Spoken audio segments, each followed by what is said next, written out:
जय श्री कृष्ण। राधे कृष्ण। ओम नमो भगवते वासुदेव।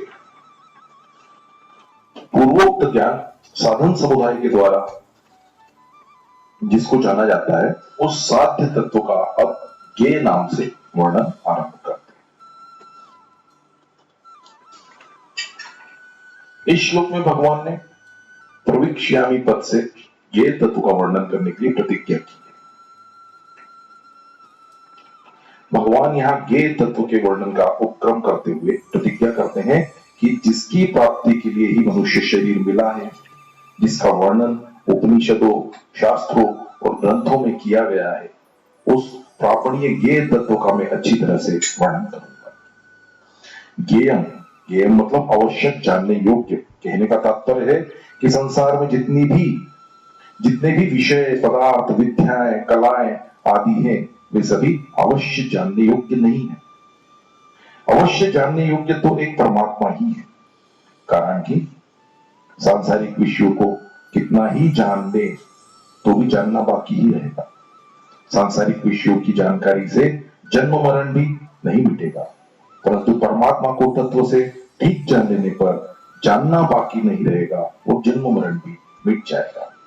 अतः संसार में परमात्मा के सिवाय जानने योग्य दूसरा कोई है ही नहीं। उस ज्ञेय तत्व को जानने पर अमरता का अनुभव हो जाता है, अर्थात स्वतः सिद्ध तत्व की प्राप्ति हो जाती है, जिसकी प्राप्ति होने पर जानना, करना, पाना आदि कुछ भी बाकी नहीं रहता। वास्तव में स्वयं पहले से ही अमर है, पर उसने मरणशील शरीर आदि के साथ एकता करके अपने को जन्मने मरने वाला मान लिया।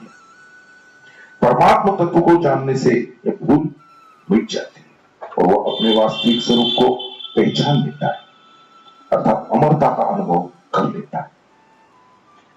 उससे यवन मात्र संसार उत्पन्न होता है, उसी में रहता है और अंत में उसी में लीन हो जाता है, परंतु वह आदि, मध्य और अंत में जो का त्यों विद्यमान रहता है, अतः वह अनादि कहा जाता है। ब्रह्म प्रकृति को भी कहते हैं, वेद को भी कहते हैं, पर पर ब्रह्म तो एक परमात्मा ही है, जिससे बढ़कर दूसरा कोई व्यापक, निर्विकार, सदा रहने वाला तत्व नहीं है। वह पर ब्रह्म कहा जाता है।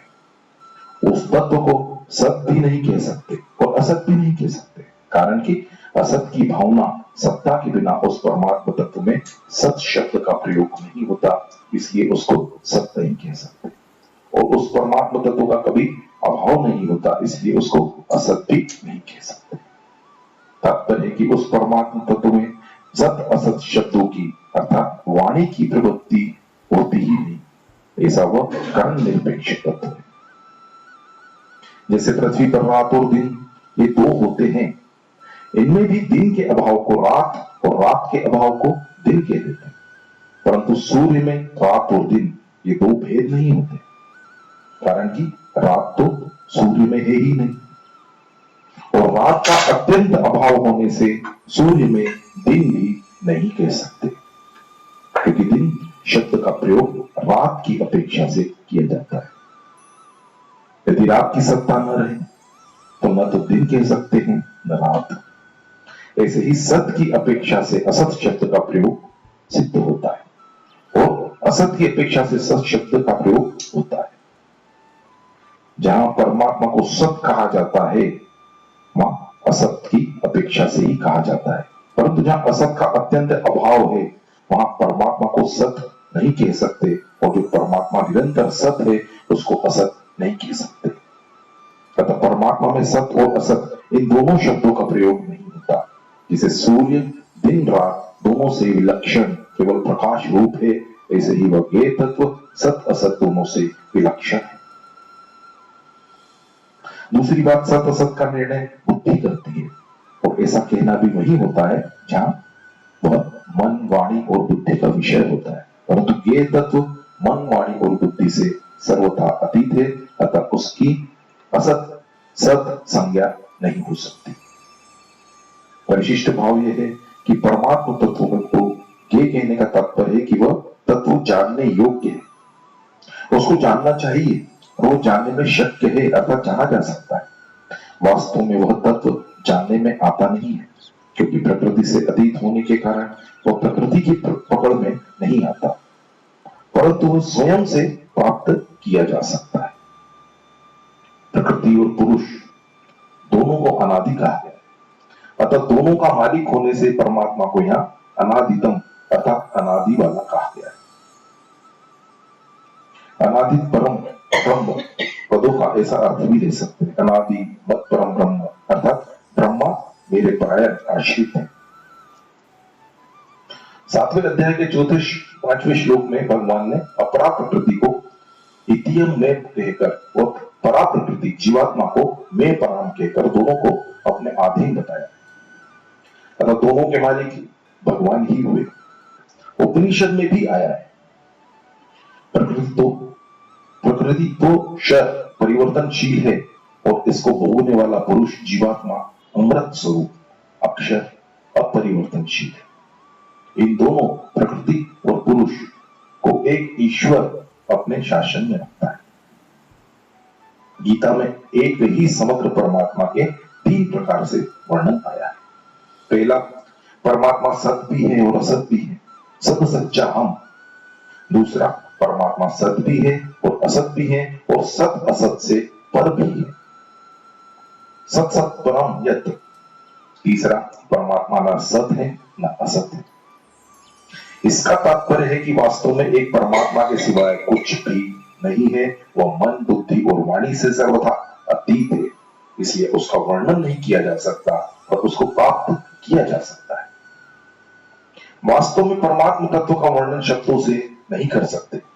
उसको असत की अपेक्षा से सत, विकार की अपेक्षा से निर्विकार, एक देशीय की अपेक्षा से सर्वदेशी कह देते हैं, और वास्तव में उस तत्व में सत, निर्विकार आदि शब्द लागू होते ही नहीं।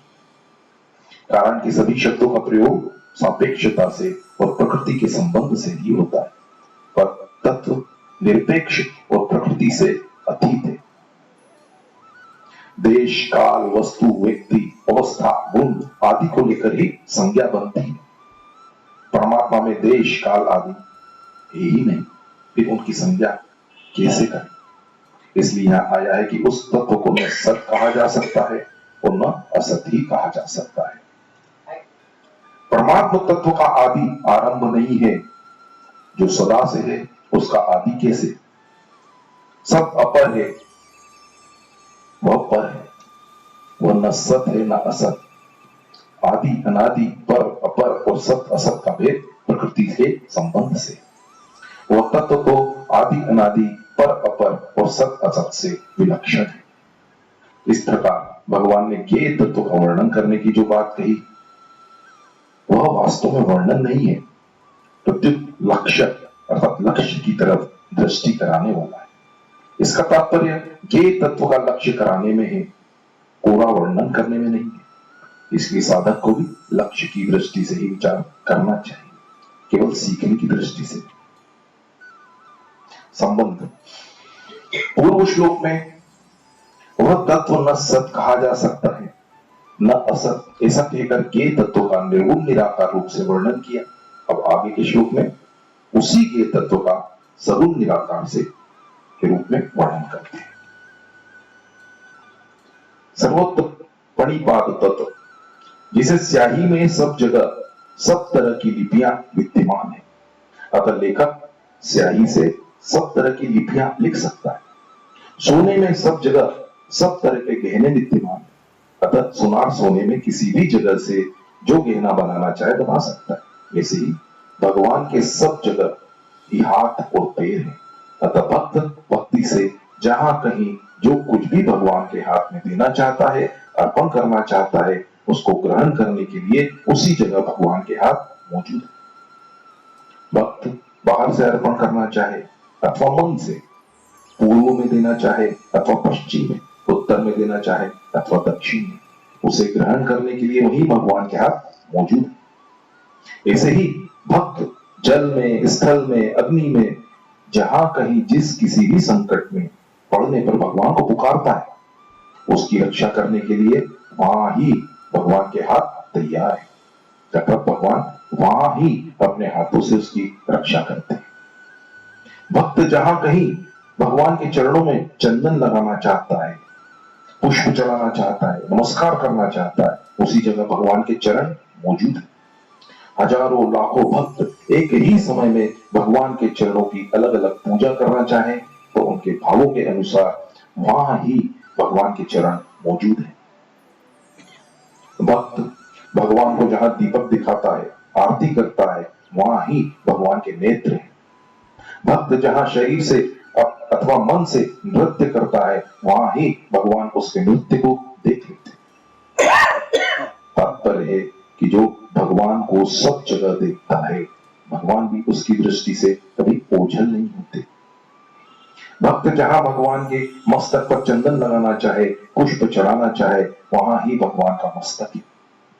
भक्त जहां भगवान को भोग लगाना चाहे, वहां ही भगवान का मुख है, अर्थात भक्त द्वारा भक्ति पूर्वक दिए हुए पदार्थ को भगवान वहां ही खा लेते हैं।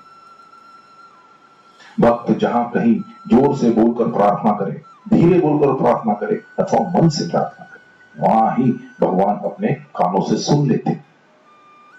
मनुष्य के सब अवयव अंग सब जगह नहीं होते, अर्थात जहां नेत्र है वहां कान नहीं होते, और जहां कान है वहां नेत्र नहीं होते, जहां हाथ है वहां पैर नहीं होते, और जहां पैर है वहां हाथ नहीं होते।